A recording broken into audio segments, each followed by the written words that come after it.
Hello, I'm Kate Cocker, and this is your Everyday Positivity. Let me remind you of something. Your brain is amazing.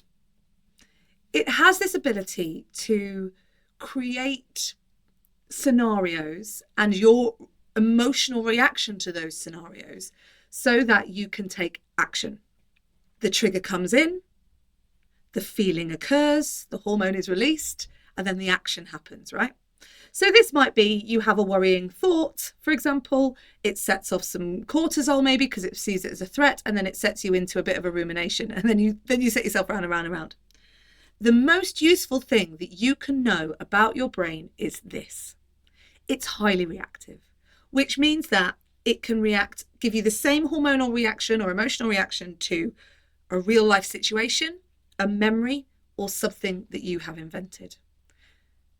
That means that you can invent the things that you need to react to. I was reading a book the other day. I've read it. It's called The Hotel Avocado by Bob Mortimer. It's a novel. It's very funny. The main character, Gary, is under a lot of pressure. He's in the middle of some gang rivalry. There's a whole bunch of stuff going on, and he's worried and he's scared.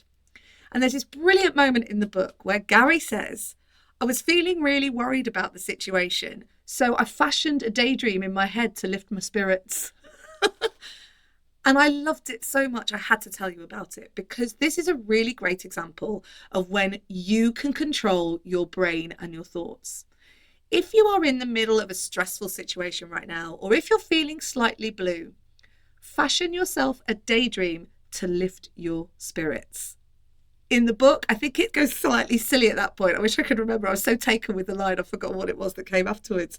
But it's something like, I imagined people walking down the street and everyone was wearing yellow shoes, and it made me, and they squeaked every time that they stepped, something really silly, so that you can short circuit that feeling of stress and that feeling of worry and that rumination and that anxiety.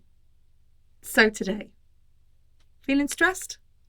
Fashion yourself a daydream to lift your spirits. I'll be back tomorrow with you for another episode of Everyday Positivity. Remember, if you are a Squirrel member, then tomorrow, Sunday the 12th of January at 6 p.m, you and I will be able to have a quick chat about how you are getting on with your goal setting experience. Currently in the Squirrel membership on the Patreon, we are running the goal setting journal journey. I've been doing it, and I tell you what, I started off the year thinking I wanted one thing. Turns out I really want something else, and it's been a really enlightening process for me. I hope it is for you. You can still take part. All you have to do is sign up as a squirrel at thepatreon.com/everyday positivity. I'll see you tomorrow on the episode, or I might even see you on the Zoom. See you then. Have a great day. And remember, you have 100% got this.